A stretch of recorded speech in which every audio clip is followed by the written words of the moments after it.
तो क्योंकि सिरप पीने से मौत का जो मामला लगातार बढ़ रहा है, ऐसे में इस मामले को लेकर विरोध दर्ज कराएंगे। कांग्रेस पार्टी के नेता हैं जिन्होंने ऐलान किया है कि इस मामले के विरोध में पैदल मार्च निकाला जाएगा खाचरेवास हाउस से स्वास्थ्य भवन तक। और इसको लेकर उन्होंने पहले सोशल मीडिया प्लेटफॉर्म पर पोस्ट भी साझा की। क्या लिख रहे हैं वो आपके सामने रख रहे हैं।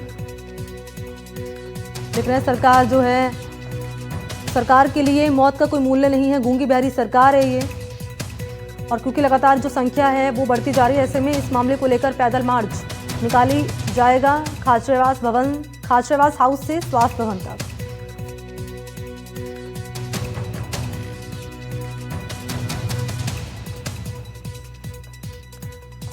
और आपके सामने हम टीवी स्क्रीन पर ग्राफिक्स भी रख रहे हैं एक बार फिर से, और इन ग्राफिक्स में आप जान पाएंगे दावा क्या किया जा रहा है और रिपोर्ट में क्या बातें सामने आई है। दावा किया जा रहा है कि दवा पीने से मौत हुई है, लेकिन रिपोर्ट में क्या किया जा रहा है जानकारी वो आपके सामने रख रहे हैं।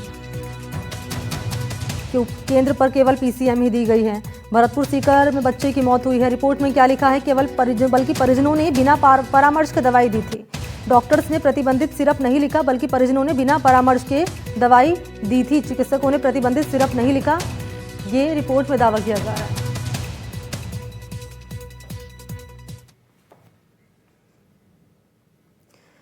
तो भरतपुर और सीकर में 3 मासूमों की दर्दनाक मौत ने सबको हिला दिया है। इलाज के लिए दी गई वही दवा अब मौत का कारण बन चुकी है। कफ सिरप पीने के बाद तीनों बच्चों ने दम तोड़ दिया और कुछ बच्चे बीमार हैं। अब सवाल सिर्फ सिरप पर नहीं है, सरकार की जवाबदेही भी है। यहाँ पर क्या है, यहाँ पर जनता को जहर बेच रही है व्यवस्था, ये सवाल खड़ा हो रहा है। इस पर एक रिपोर्ट आपके सामने रख रहे हैं, जरा वो आप देखिए। कफ सिरप से हाहाकार, कौन कसूरवार? 3 मासूमों की मौत का कौन गुनहगार?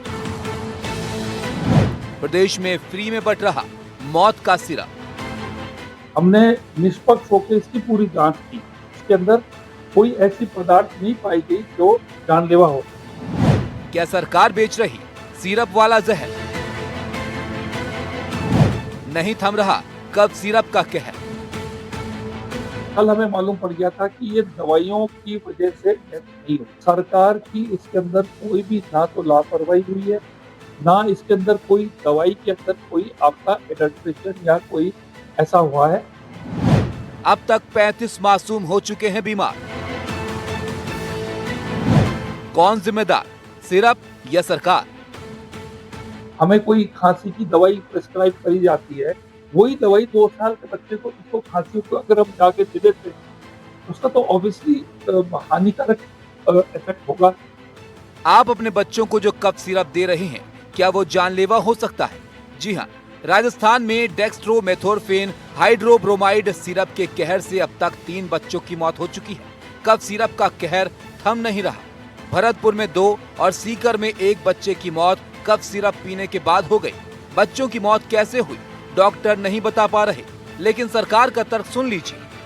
अब कोई माता पिता, आप, हम सब एडल्ट्स यहाँ बैठे हुए हैं, हमें कोई खांसी की दवाई प्रिस्क्राइब करी जाती है और उसके अंदर कई पदार्थ होते हैं, कोडीन वगैरह होते हैं, और हम वही दवाई 2 साल के बच्चे को जिसको खांसी को अगर हम जाके दे देते हैं उसका तो ऑब्वियसली हानिकारक इफेक्ट होगा, क्योंकि वो 2 साल का बच्चा जो है वो उसको ले नहीं पाएगा।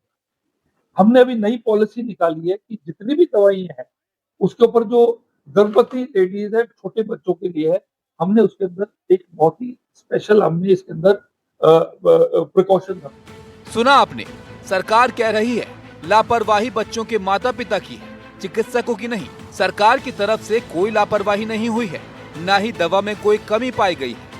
हमने जैसे ही ये डेथ हुई, हमने इस दवाई को विड्रॉ कर लिया, उसी मोमेंट कर लिया हमने। हम वेट नहीं किए हमने। जैसे ही ये डेथ होनी शुरू हुई, 1-2, जब तक हमारे पास जांच की रिपोर्ट भी नहीं आई थी, तो हमने इनको विड्रॉ कर लिया था। स्वास्थ्य मंत्री से जब कुछ और सवाल पूछने की कोशिश की गई, तो बीच प्रेस कॉन्फ्रेंस छोड़कर निकल गए। सर, कहीं ना कहीं लगता है मेडिकल विभाग में मरीज की आंखें निकाल दी जाती है अस्पतालों में, ऐसे में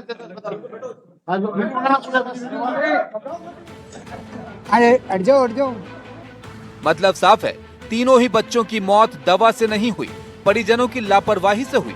लेकिन अभी तक शासन प्रशासन की ओर से कोई बड़ी कार्रवाई नहीं की गई है। मौत के बाद स्वास्थ्य विभाग केवल एडवाइजरी जारी कर खाना पूर्ति